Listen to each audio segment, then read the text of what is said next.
شروع کرتا ہوں اللہ کے نام سے جو بڑا مہربان نہایت رحم والا ہے۔ حضرت عیسیٰ علیہ السلام کا قلب مسیح ہے جس کی اصل مسیح ہے، اور مسیح عبرانی زبان میں مبارک کو کہتے ہیں، یا یہ کہ مسیح کے معنی ہیں بہت سیر کرنے والا۔ ناظرین گرامی، جب حضرت عیسیٰ علیہ السلام کی بغیر والد کے معجزانہ طور پر پیدائش ہوئی تو بنی اسرائیل نے جیسے ہی نامولود بچے کو حضرت مریم سلام اللہ علیہا کی گود میں دیکھا تو پکار اٹھے کہ مریم تو نے یوسف سے زنا کیا ہے، نہ تو تیرا باپ برا اور نہ ہی تیری ماں۔ روایت ہے کہ تمام لوگ جمع ہو گئے اور حضرت مریم پر ہر طرح کی تہمتیں باندھنے لگے۔ خاندان والے کہنے لگے کہ مریم اور اس کے منگیتر یوسف کو زنا کے جرم میں سزا ملنی چاہیے۔ پھر اچانک حضرت مریم نے بچے کی طرف اشارہ کیا جو کہ اس وقت دودھ پی رہے تھے۔ وہ بول اٹھے، میں اللہ کا بندہ ہوں، اور پھر اللہ کی طرف سے نبوت اور کتاب ملنے کی خبر دی۔ اس کے بعد فرمایا، اللہ نے مجھے نماز اور زکوٰۃ کا پابند بنایا، اور جب تک میں زندہ ہوں مجھے اپنی والدہ کا حق ادا کرنے والا بنایا،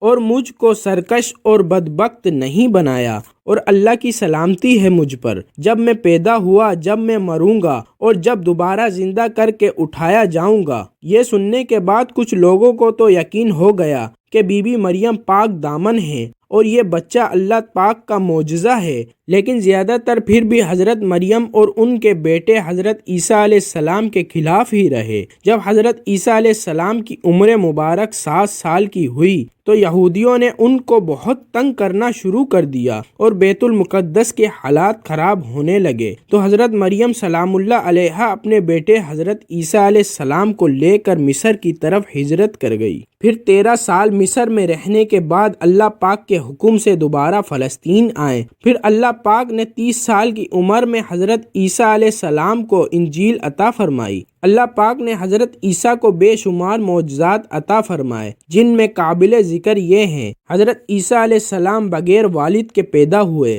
ماں کی گود میں ہی کلام کرنا شروع کر دیا، مٹی کا پرندہ بنا کر پھونک مارتے تو وہ اڑنے لگتا، پیدائشی نابینا کی آنکھ پر ہاتھ پھیرتے تو اس کو نظر آنے لگتا، کوڑ اور جرام کے مریضوں کو ہاتھ لگاتے تو بالکل صحتیاب ہو جاتے، جو کچھ لوگ کھاتے یا اپنے گھروں میں رکھ کر آتے آپ علیہ السلام سب تفصیل سے بتا دیتے۔ ان سب معجزات کے باوجود بنی اسرائیل کے اکثریت نے آپ کو جھٹلایا، اور صرف چند لوگ جن کی تعداد 12 بتائی جاتی ہے وہی آپ پر ایمان لائے، جن کو قرآن پاک میں حواریوں کے لقب سے پکارا گیا۔ ارشاد باری تعالیٰ ہے، جب حضرت عیسیٰ علیہ السلام نے ان کا کفر محسوس کر لیا تو کہنے لگے، اللہ تعالیٰ کی راہ میں میری مدد کرنے والا کون کون ہے؟ حواریوں نے جواب دیا، ہم اللہ تعالیٰ کی راہ میں آپ کے مددگار ہیں، ہم اللہ تعالیٰ پر ایمان لائے اور آپ گواہ رہیں کہ ہم تابع دار ہیں۔ اس کے بعد تبلیغ کی غرض سے حضرت عیسیٰ علیہ السلام اپنے حواریوں کے ساتھ شام تشریف لے گئے۔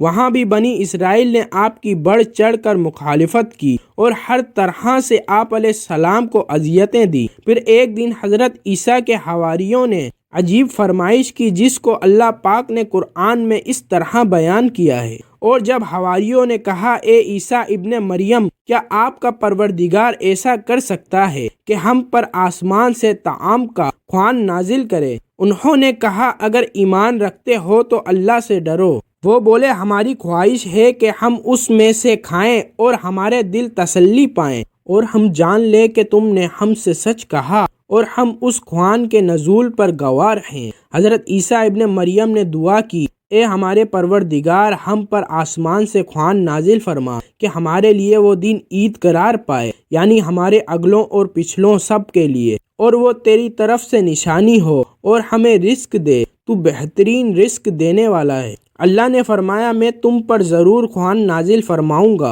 لیکن جو اس کے بعد تم میں سے کفر کرے گا اسے ایسا عذاب دوں گا کہ اہل عالم میں کسی کو ایسا عذاب نہ دوں گا۔ اب حضرت عیسیٰ کی قوم پر بندروں اور سور بن جانے والا جو عذاب آیا، اس کی 2 طرح کی روایت ملتی ہیں۔ ایک تو یہ ہے کہ ایک دن قوم کے 40 کے قریب لوگوں نے حضرت عیسیٰ علیہ السلام کو گھیر لیا اور آوازیں کسنے لگے کہ زنا کی پیدائش، ہمارے علاقوں سے نکل جاؤ۔ حضرت عیسیٰ کو بہت دکھ پہنچا تو اللہ پاک نے ان 40 پر یہ عذاب نازل کیا کہ کچھ کو بندر اور کچھ کو سور بنا دیا۔ قرآن پاک میں اللہ فرماتا ہے، کہہ دو کیا میں تمہیں بتاؤں کہ اللہ کے یہاں ان میں سے کس کی بری جزا ہے؟ وہی جس پر اللہ نے لعنت کی اور اس پر غضب نازل کیا، اور بعضوں کو ان میں سے بندر بنایا اور بعضوں کو سور، اور جنہوں نے شیطان کی بندگی کی وہی لوگ درجے میں بدتر ہیں اور راہ راست سے بہت دور ہیں۔ دوسری روایت حضرت عمار بن یاسر رضی اللہ تعالی عنہ سے ہے کہ حضور اکرم صلی اللہ علیہ وآلہ وسلم نے فرمایا، آسمان سے دسترخوان اتارا جس میں روٹی اور گوشت تھا، ان کو حکم ملا کہ خیانت نہ کریں، ذخیرہ نہ کریں اور نہ کل کے لیے اٹھا رکھیں، لیکن انہوں نے خیانت کی، ذخیرہ کیا اور اٹھا کر رکھا تو وہ بندروں اور سوروں میں تبدیل ہو گئے۔ جب حضرت عیسیٰ علیہ السلام کی عمر مبارک 33 سال ہوئی تو یہودیوں نے آپ کو سولی پر چڑھانے کا فیصلہ کر لیا۔ حضرت عیسیٰ علیہ السلام کے زمانے میں شام کا علاقہ رومیوں کے زیر نیک تھا۔ یہاں ان کی طرف سے جو حکمران مقرر تھا وہ کافر تھا۔ یہودیوں نے حضرت عیسیٰ علیہ السلام کے خلاف اس کے کان بھر دیے، چنانچہ اس نے یہودیوں کے مطالبے پر حضرت عیسیٰ علیہ السلام کو سولی دینے کا فیصلہ کر لیا، لیکن اللہ تعالیٰ نے انہیں بحفاظت آسمان پر اٹھایا۔ اللہ تعالیٰ کا ارشاد ہے، اور یہ کہنے کے سبب کہ ہم نے مریم کے بیٹے عیسیٰ مسیح علیہ السلام کو جو اللہ کے پیغمبر تھے قتل کر دیا، حالانکہ انہوں نے عیسیٰ کو قتل نہ کیا اور نہ ہی سولی پر چڑھایا، بلکہ ان کے لیے ان کا مشابہ بنا دیا گیا تھا۔ جو لوگ ان کے بارے میں اختلاف کرتے ہیں وہ ان کے حال سے شک میں پڑے ہوئے ہیں، اور پیروی زن کے سوا ان کو اس کا متعلق علم نہیں، اور انہوں نے عیسیٰ علیہ السلام کو یقیناً قتل نہیں کیا بلکہ اللہ نے ان کو اپنی طرف اٹھا لیا، اور اللہ غالب اور حکمت والا ہے۔ حضرت عیسیٰ علیہ السلام قرب قیامت میں حضور پاک صلی اللہ علیہ وآلہ وسلم کے امتی بن کر زمین پر نازل ہوں گے۔ حضرت ضحاک فرماتے ہیں کہ قصہ یوں پیش آیا کہ جب یہودیوں نے حضرت مسیح علیہ السلام کے قتل کا ارادہ کیا تو آپ کے حواری ایک جگہ جمع ہو گئے۔ حضرت مسیح علیہ السلام بھی ان کے پاس تشریف لے آئے۔ ابلیس نے یہود کے اس دستے کو جو آپ کے قتل کے لیے تیار کھڑا تھا حضرت عیسیٰ علیہ السلام کا پتہ بتایا۔ اس طرح 4000 افراد نے مکان کا محاصرہ کر لیا۔ حضرت عیسیٰ علیہ السلام نے اپنے حوارین سے فرمایا، تم میں سے کوئی شخص اس کے لیے آمادہ ہے کہ وہ باہر نکلے اور اسے قتل کر دیا جائے، اور پھر جنت میں وہ میرے ساتھ ہو۔ ایک شخص نے اس قربانی کے لیے اپنے آپ کو پیش کر دیا۔ آپ نے اسے اپنا کرتا امامہ عطا فرمایا، پھر اس پر آپ کی مشابہت ڈال دی گئی، اور جب وہ باہر آیا تو یہودی اسے پکڑ کر لے گئے اور سولی پر چڑھا دیا، جبکہ حضرت عیسیٰ علیہ السلام کو اللہ تعالیٰ نے آسمانوں پر اٹھا لیا۔ حضرت عیسیٰ ہی وہ نبی ہیں کہ جن کا ذکر قرآن پاک میں سب سے زیادہ بار آیا ہے۔ آپ ہی بنی اسرائیل کے آخری نبی تھے، اور آپ نے ان کو نبی آخری الزماں حضرت محمد صلی اللہ علیہ وآلہ وسلم کی بشارت بھی دی تھی، جس کو قرآن پاک میں اللہ پاک ایسے بیان فرماتا ہے، اور جب عیسیٰ ابن مریم نے کہا، اے بنی اسرائیل، میں تمہارے پاس اللہ کا بھیجا ہوا آیا ہوں، اور ایک پیغمبر کی جو میرے بعد آئیں گے جن کا نام احمد ہوگا بشارت سناتا ہوں۔ حضرت عیسیٰ علیہ السلام کے 600 سال بعد تک کوئی نبی نہ آیا، اور پھر دو عالم کی قسمت جاگی، اور اللہ پاک نے اپنے آخری پیغمبر حضرت محمد صلی اللہ علیہ وآلہ وسلم کو سارے جہانوں کے لیے رحمت بنا کر بھیج دیا۔ عیسائی اور یہودی اس بات پر متفق تھے کہ حضرت عیسیٰ علیہ السلام کو سولی پر چڑھا دیا گیا ہے، لیکن ان میں تھوڑا اختلاف تھا۔ یہودی کہتے تھے کہ وہ قتل ہو گئے ہیں، عیسائی کہتے ہیں کہ وہ 3 دن تک مردہ ہو کر زندہ ہو کر آسمان پر چلے گئے ہیں۔ اللہ تعالیٰ نے ان گروہوں کی تردید کرتے ہوئے فرمایا کہ شک میں مبتلا ہیں۔ حقیقت ہے کہ یہ لوگ حضرت عیسیٰ علیہ السلام کو گرفتار نہ کر سکتے تھے۔ نصارہ نے اللہ تعالیٰ کے ساتھ حضرت عیسیٰ علیہ السلام اور روح الاقدس یعنی حضرت جبرائیل ہی کو شریک کرنے پر اتفاق نہیں کیا، بلکہ حضرت مریم کو بھی خدا کا درجہ دے دیا۔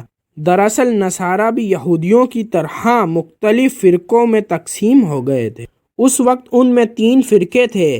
ایک کستوریہ جو عیسیٰ علیہ السلام کو خدا کا بیٹا کہتا تھا، دوسرا یعقوبیہ جو عیسیٰ علیہ السلام کو خدا کے ساتھ ماتحد مانتے تھے، تیسرا امکانیہ جو حضرت عیسیٰ علیہ السلام کو 3 خداؤں میں سے ایک مانتے تھے۔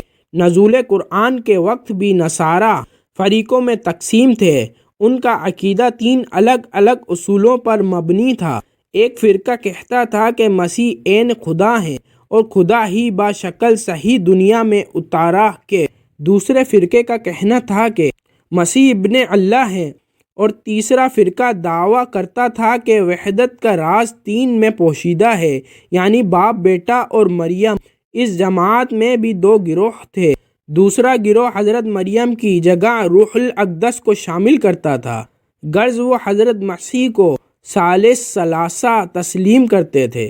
اللہ تعالیٰ نے قرآن کریم میں فرمایا، اے اہل کتاب، اپنے دین میں حد سے آگے نہ بڑھو اور اللہ کے بارے میں حق کے سوا کچھ نہ کہو۔ مسیح مریم کے بیٹے، اللہ کے رسول اور اس کا کلمہ تھے، اور 3 خدا کہنے سے باز آ جاؤ، یہی تمہارے لیے بہتر ہے۔ اللہ ہی معبود واحد ہے اور اس سے پاک ہے کہ اس کی اولاد ہو۔ جو کچھ زمین آسمانوں میں ہے سب اسی کا ہے، اور اللہ کارساز ہے۔ سورۃ المائدہ میں ارشاد ہے، یقیناً وہ لوگ کافر ہو گئے جنہوں نے کہا مسیح ابن مریم ہی اللہ ہے۔ آپ کہہ دیجئے کہ اگر اللہ تعالی مسیح، ان کی والدہ اور روئے زمین کے سب لوگوں کو ہلاک کرنا چاہے تو کون ہے جو اللہ تعالیٰ پر کچھ اختیار رکھتا ہو؟